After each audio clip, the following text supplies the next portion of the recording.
الحمد لله وكفى وسلام على عباده الذين اصطفى أما بعد فأعوذ بالله من الشيطان الرجيم بسم الله الرحمن الرحيم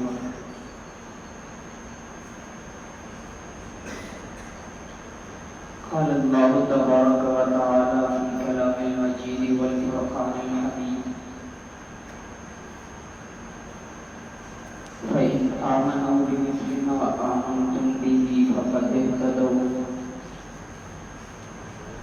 وإن تولوا فإنما هم في شقاق فسيكفيكهم الله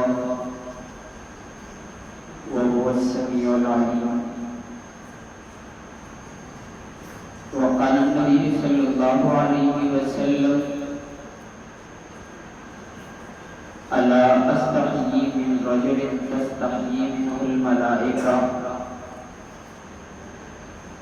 وقال في مقام آخر خيركم من تعلم القرآن وعلمه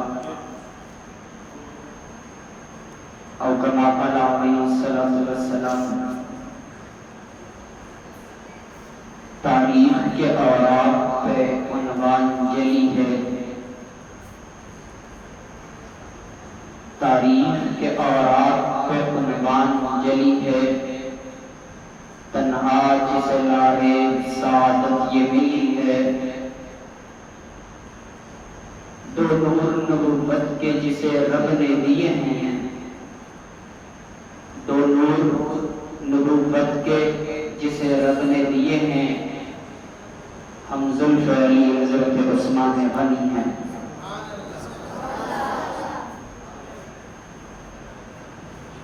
عزیزان من، معزز علماء کرام، طلبہ ساتھیوں،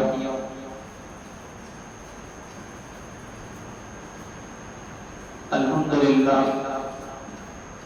ثم الحمدللہ پنجاب کے اس دیہات کے علاقے میں یہ ماحول دیکھ کر بہت زیادہ خوشی ہوئی. ہم کراچی میں یہ ماحول بناتے بناتے تھک جاتے ہیں. نصر اللہ بھائی شاید آپ کو بھی پتا ہوگا، یہ ماحول بنانا، اس نظم و ضبط کے ساتھ رکھنا بہت مشکل ہوتا ہے. میں آپ کے اساتذہ کو خراج تحسین پیش کرتا ہوں اس ماحول پر. اللہ تعالیٰ آپ لوگوں سے دین کا کام لے. اور دوسری بات یہ ہے کہ ماشاءاللہ آپ کے پاس علاقہ بھی ایسا ہے کہ آپ خرافات سے تقریباً دور ہیں. اللہ آپ سے جتنا دین کا کام لے سکتا ہے محنت کریں، قرآن پڑھیں اور اساتذہ کی باتوں پر عمل کریں. پاک پیغمبر علیہ السلام نے فرمایا خیرکم من تعلم القرآن وعلمہ. اگر ہمیں کوئی منسٹر، ڈاکٹر، پروفیسر، وزیر اعظم یا کوئی بھی بڑے عہدے والا ہمیں کہہ دے کہ تم بہتر ہو، تم الگ ہو، تم ممتاز ہو، تم ہدایت یافتہ ہو، تمہاری الگ پہچان ہے، تو ہم بڑے خوش ہوتے ہیں اور گلی گلی آوازہ پڑھتے ہوئے پھرتے ہیں کہ یار مجھے تو فلانے نے کہہ دیا، وزیر اعظم نے کہا، وزیر داخلہ نے کہا، وزیر خارجہ نے کہا، پروفیسر نے کہا، منسٹر نے کہا کہ یار تم سب سے بہتر ہو، میری تعریف کی ہر کسی کو بتاتے پھرتے ہیں. یہاں آپ کی تعریف آپ کو پتہ ہے کون کر رہا ہے؟ سب سے اعلیٰ بالا عظمتوں والا پیارا پیغمبر سرکار دو جہاں رحمت للعالمین شفیع المذنبین خاتم النبیین حضرت محمد مصطفیٰ صلی اللہ علیہ وسلم فرما رہے ہیں کہ خیرکم من تعلم القرآن وعلمہ. وہ پیغمبر جو اللہ کا محبوب ہے وہ کہہ رہا ہے کہ تم میں سے بہتر وہ شخص ہے جو قرآن سیکھے اور سکھائے. قرآن سیکھنے والوں کے لیے اللہ کے پیغمبر کے منہ سے جملے نکلے ہیں. تو اس لیے اس کام میں جتنا ہو سکتا ہے لگے رہو. دنیا کی کامیابی آخرت کی کامیابی اسی کام کے اندر ہے. یہ دنیا کے رنگ رنگیاں ایک دن ختم ہو جائیں گی, یہ مٹ جائیں گی. پھر جو کام آئے گا وہ یہی کام آئے گا.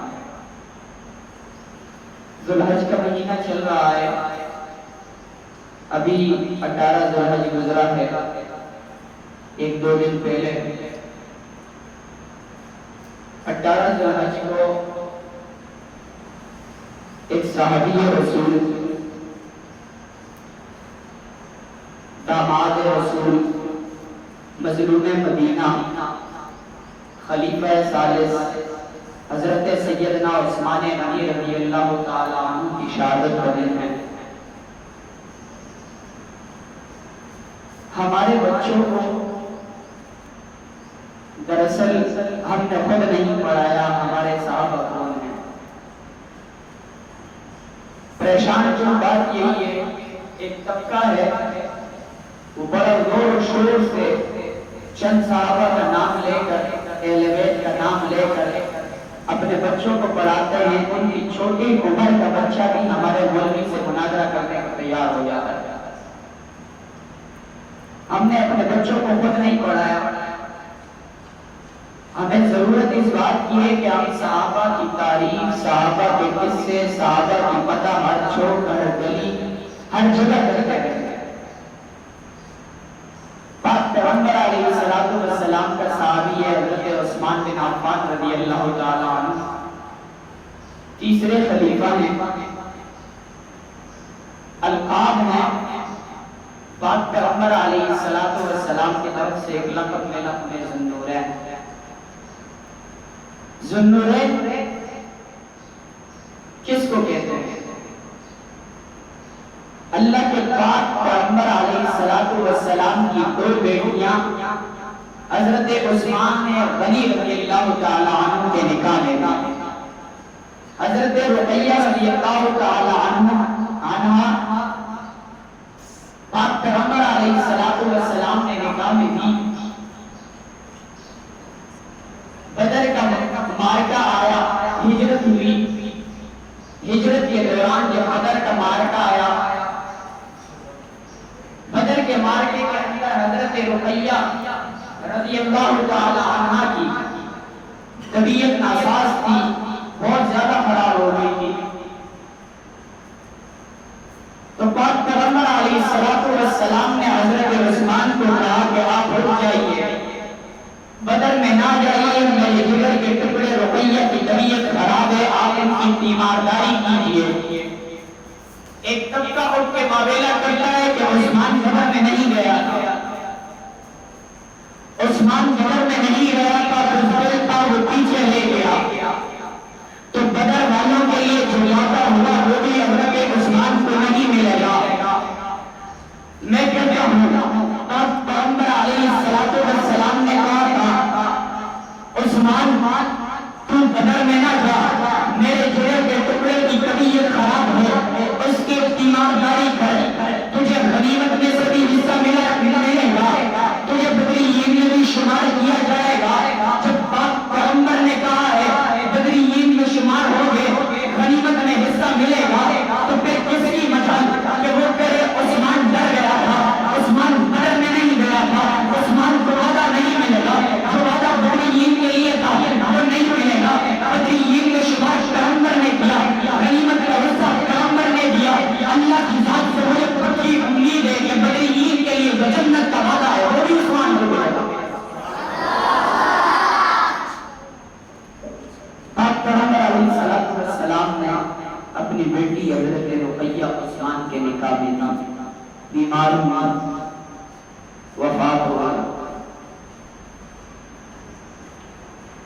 حضرت عثمان رضی اللہ تعالی عنہ پریشان بیٹھے ہوئے تھے, پریشان بیٹھے ہوئے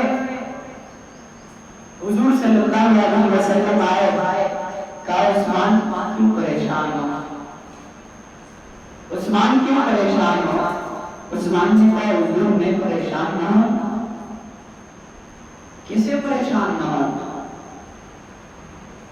مجھے پریشانی اس بات پر نہیں کہ میری بیوی فوت ہو رہی ہے، میری بیوی کا انتقال ہو رہا ہے، میں پریشان اس لیے نہیں ہوں کہ میرا گھر جل رہا ہے، میں پریشان اس لیے ہوں کہ حضور سے جو میرا رشتہ تھا وہ بچ رہا ہے۔ آپ پیغمبر علیہ السلام فرماتے ہیں، کئی سال بڑے توجہ والی بات ہے، آپ پیغمبر علیہ السلام فرماتے ہیں کہ عثمان غم نہ کر، عثمان غم نہ کر، عثمان غم نہ کر، ابھی جبریل میرے پاس آیا تھا، تیرا دوسرا نکاح ام کلثوم کے ساتھ آسمان پر رب نے خود بنا دیا ہے۔ حضرت عثمان کو دوسری بیٹی کی بات پیغمبر اللہ کے اجازت سے دے دی۔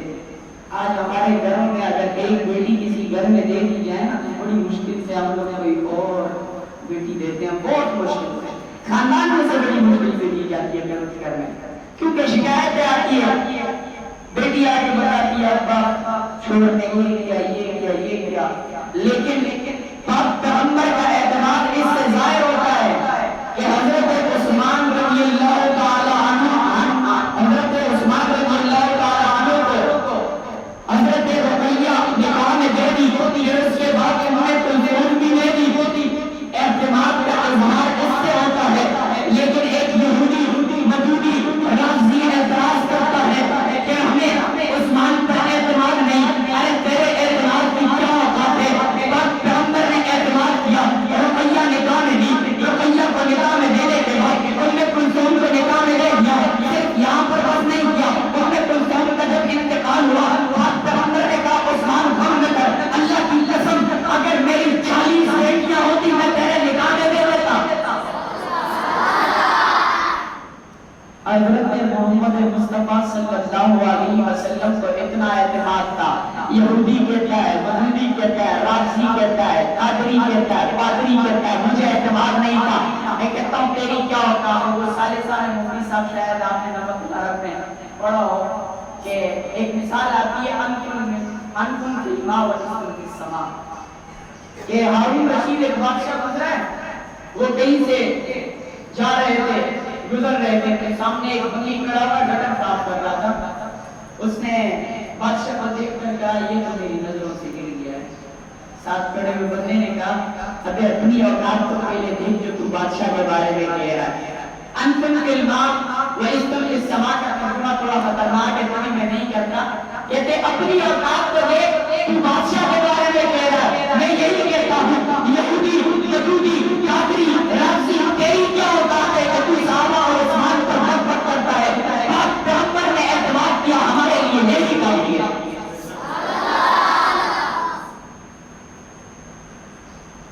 وقت کی قلت بہت ہے، ایک صفت اور یاد کر لے، لقب اور یاد کر لے، ایک تو میں نے بتا دیا نورین، دوسرا غنی، پاک پیغمبر علیہ السلام نے حضرت عثمان رضی اللہ تعالیٰ عنہ کو غنی کہا ہے۔ غنی کا معنی کیا ہے؟ علماء لکھتے ہیں لیس الغنی عن کثرۃ العلم، نبی کریم صلی اللہ علیہ وسلم سے حدیث ہے لیس الغنی عن کثرۃ العلم ولکن الغنی غنی النفس۔ غنی ہونا اور مالدار ہونا یہ نہیں ہے کہ آپ کے پاس ساز و سامان، بینک بیلنس، بنگلے، گاڑیاں زیادہ ہو، بلکہ مالدار ہونا یہ ہے کہ آپ کا دل مالدار ہو جائے، آپ کا دل غنی ہو جائے، جہاں غریب دے آپ لوٹا دے مال کو۔ غنا پر مجھے ایک قصہ یاد آیا، پاک پیغمبر علیہ السلام ایک بار گھر میں تشریف لائے، گھر پہ آئے، ہم عائشہ سے پوچھا عائشہ گھر پہ کچھ ہے؟ حضرت عائشہ نے کہا حضور کہاں سے آئے گا، آپ ہی تو انتظام کرنے والے ہیں، گھر پہ کچھ بھی نہیں ہے۔ حضور صلی اللہ علیہ وسلم گھر سے نکلے، گئے، پہلے یہ حضور کی سنت بھی ہے کہ جب کچھ نہیں ہوتا تھا، جب کوئی تکلیف مصیبت آتی تھی، جاتے تھے مسجد میں اللہ سے مانگتے تھے. آج کل ہم لوگوں کے سامنے ہاتھ پھیلاتے ہیں. آج بھی اگر ہم حضور کی سنت پر عمل کریں اللہ کی قسم ہمارے لیے خود انتظامات ہوتے جائیں گے. حضور نے 2 رکعت رکعت پڑھنے پیچھے سے حضرت عثمان آئے, دروازہ کھٹکھٹایا. اما جان حضور کہاں ہے؟ اما جان حضور کہاں ہے؟ اما عائشہ کہتی ہیں حضور کے سبھی گئے ہیں, گھر پر کچھ نہیں تھا, اللہ سے مانگنے گئے ہیں, 2 رکعت پڑھنے گئے ہیں, مسجد گئے ہیں. اما جب گھر پہ کچھ نہیں تھا تو مجھے کیوں نہیں بتایا؟ عثمان کہتے ہیں اماں مجھے کیوں نہیں بتایا؟ حضرت عثمان کے سننے کی دیر کی دورتے ہوئے جاتے ہیں, اللہ یہ لے کر آتے ہیں. حضرت عائشہ رضی اللہ تعالی عنہا کو دیتے ہیں, امی جان کے قدموں میں لا کر ڈال دیتے ہیں, 300 دراہم بھی دیتے ہیں. حضرت عثمان یہاں سے نکلتے ہیں, وہاں حضور تشریف لاتے ہیں, گھر پہ آتے ہیں, پوچھتے ہیں عائشہ کچھ انتظام ہوا؟ عائشہ کہتی ہے جی انتظام ہو گیا. حضور سوال کرتے ہیں کون لایا تھا؟ اما عائشہ کہتی ہیں عثمان لایا تھا. قربان جاؤ پاک پیغمبر پر. کیا کہتے ہیں؟ سنو رافضی کے منہ پر چماٹ ہے, یہ رافضی کا منہ بند کرنے کے لیے ہی کافی ہے. اللہ کے پاک پیغمبر نے کہا کہ اے اللہ میں عثمان سے راضی ہوں, تو بھی عثمان سے راضی ہو جا. اللہ کا پاک پیغمبر عثمان سے راضی, اللہ بھی عثمان سے راضی. تو جو بھی کرے ہمیں کوئی فکر نہیں ہونی چاہیے. وقت کم ہے, آپ لوگوں کی چھٹی کا وقت ہے, مجھے خود پتا ہے, میں طالب علم ہوں, چھٹی کیا چیز ہوتی ہے. اس لیے میرا مسافر میرے بہت ہی پیارے عزیز دوست, میں ان کے رکعت کیا کراچی میں اکثر ہمارے پروگرامات ایک ساتھ ہوتے ہیں, تو میں ان کو کہتا ہوں کہ ناخوانی کے ماتھے کا جھومر نہیں بنتا. ہمارے کہہ رہے ہیں کہ پہلے ان کو بلائیں, ہمارے دوسرے مہمان, وہ بھی ہمارے بہت ہی پیارے دوست ہیں, کراچی سے میرے ساتھ ہی آئے ہیں. تو کسی تعریف کا محتاج نہیں, کراچی کے ہر اسٹیج پر تقریباً دکھتے ہیں. اللہ نے شہرت بھی دی ہے, اللہ نے خوبصورت آواز بھی دی ہے, خوبصورت آواز اور انداز کے مالک میرے اور آپ کے دلوں کی دھڑکن, میری مراد عزت مآب جناب مولانا محبوب سبحانی صاحب نے, وہ تشریف لائے, آپ حضرات کے سامنے ہم بھی اور نافیہ کلام کریں.